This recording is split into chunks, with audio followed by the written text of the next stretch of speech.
அப்படியே ஏதாவது வாழ்க்கையில் நடந்திருந்தா அந்த பாவங்கள் உள்ளத்தை குடையும்.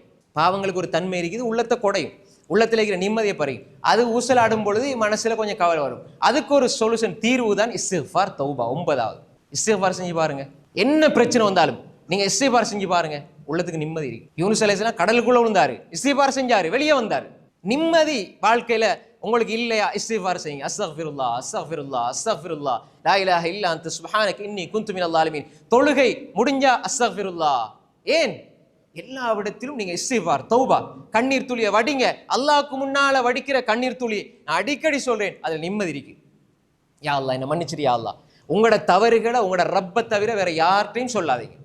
சொந்த மனைவிட்ட கூட சொல்லாதீங்க. நீங்க கல்யாணம் முடிச்சிருக்கீங்க, மனைவி நாங்க 2 பேரும் ஒண்ணுக்குள்ள ஒண்ணு, நாங்க அப்படித்தான் எல்லாத்தையும் ஷேர் பண்ணுவோம். மனைவி மாடத்துல கூட உங்களோட பாவங்களை நீங்க சொல்லாதீங்க. அன்புக்குரிய சகோதரிகளே, உங்களோட ரப்பிட்ட சொல்லுங்க. மனைவி கூட சில பொழுது முன்ன பின்னாகி தலாக் செய்யப்பட்டு வேற ஒரு அந்நிய பெண்ணாக மாறுற வாய்ப்பு கூட இருக்குது. அது அல்லாஹ் அப்படி ஒரு உறவை, ஒரு பலமான உறவாக அது வைத்திருந்தாலும் பொதுவான வளமையில அப்படி நடக்க வாய்ப்பு இருக்குது. ஆனா அன்புக்குரிய சகோதரிகளே, ஒரு அடிப்படையை புரிஞ்சு கொள்ளுங்க. உங்களோட பாவங்களை நீங்க யார்கிட்டையும் சொல்ல வேண்டிய அவசியம் கிடையாது. வாப்பாட்ட சொல்றது, இம்மாட்ட சொல்றது, தம்பிட்ட சொல்றது.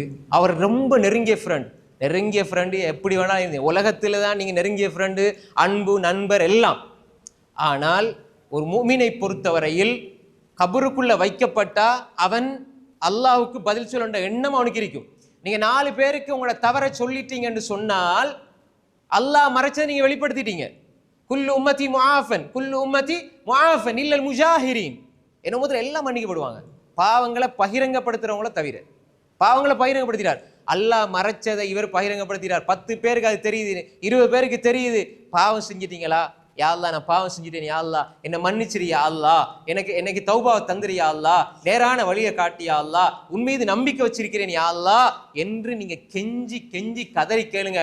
பாவம் அப்படியே ஒன்னொன்னா குறையும். நீங்க இதை ஊர் முழுக்க சொல்லி அதே மாதிரி வெளிப்படையா எல்லார்ட்டையும் பேசி எல்லாத்தையும் அவரை பத்தி எல்லாருக்குமே அவரை பத்தி தெரியுமே, ஏன்னா அவர் சொல்லிட்டாரு.